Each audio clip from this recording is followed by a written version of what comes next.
দিয়েছেন দিলীপ ঘোষ, সেই টাকায় এগরায় বিজেপি মন্ডল সভাপতির বাড়ির সামনে ঢালাই রাস্তা। অভিযোগ এলাকার অনেক রাস্তাই খারাপ, কিন্তু সেসব জায়গায় কাজ হয়নি। রাস্তা হয়েছে শুধু বিজেপি নেতার বাড়ির সামনে, আর এ নিয়ে বিজেপি তৃণমূল তরজাতুঙ্গে।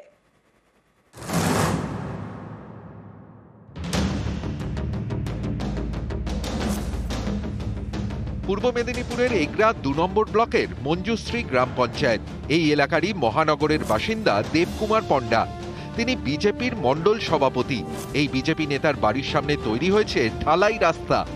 টাকা বরাদ্দ করেছেন মেদিনীপুরের বিজেপি সাংসদ দিলীপ ঘোষ।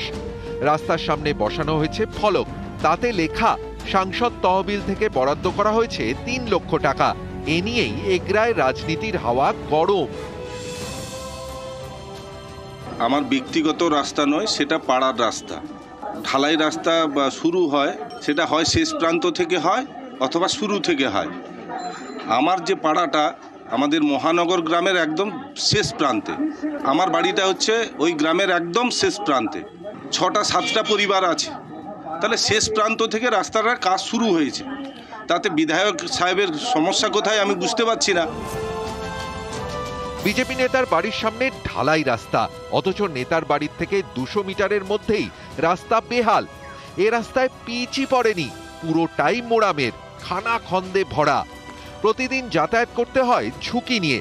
স্থানীয়দের প্রশ্ন, বিজেপি নেতা বলেই কি তার বাড়ির সামনে রাস্তা হয়ে গেল? আমাদের এখানে অনেক খারাপ রাস্তা পড়ে আছে, কিন্তু নেতারা সব রাস্তা করে নিচ্ছে। তিনি রাস্তা খুঁজে পাচ্ছেন না, কোথায় দেবেন? আর তারা সব সময় স্বজন পোষণ করে, এটা আমরা জানি। সুতরাং তার দলের নেতা তাকে বলে তার বাড়ির রাস্তা বানিয়ে নিয়েছেন। দিলীপ ঘোষ যেখানে যেখানে রাস্তা দিয়েছেন আপনি দেখবেন সেটা তার কোনো কর্মী বা নেতার বাড়ি যাওয়ার রাস্তা বানিয়েছেন।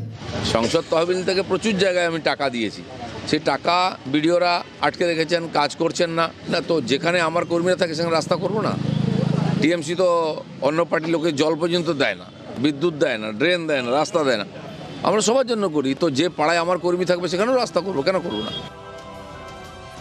পূর্ব মেদিনীপুর থেকে পঙ্কজ দাশরথী, নিউজ 18 বাংলা।